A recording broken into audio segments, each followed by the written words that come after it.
ल तपाईहरुको विचार कस्तो छ हर्क सरको तपाईहरुले कमेन्टमा लेख्नु होला है त। एउटा गुड न्यूज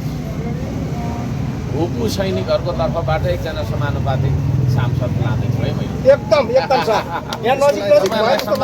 तपाईहरुलाई सम्मान गरेको मैले एकदम राम्रो छ एकदम धन्यवाद सम्मान गरेको ब्रिटिश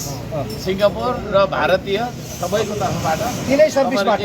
एकजना तपाईहरुको त्यो एउटा युनिटी पनि छ नि त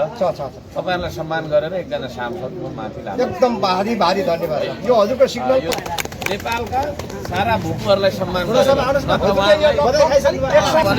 मैले सारा भूपुहरू हैन ब्रिटिश भारतीय र सिङ्गापुर पुलिस तीनै सेनाले समेटेर तीनै सेनाको पूर्वदेखि पश्चिमसम्मका सम्पूर्ण हैन जति पनि हुनुहुन्छ उहाँहरूलाई सम्मान गर्नुपर्छ मैले भनेर पनि तपाईहरुको कम्युनिटीको एउटा रिप्रेजेन्टेटिभ हैन किनभने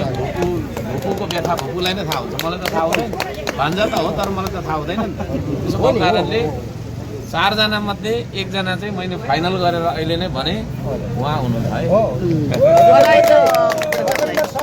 अरु आधे कुरा चाहिँ फाइनल होइन त्यो है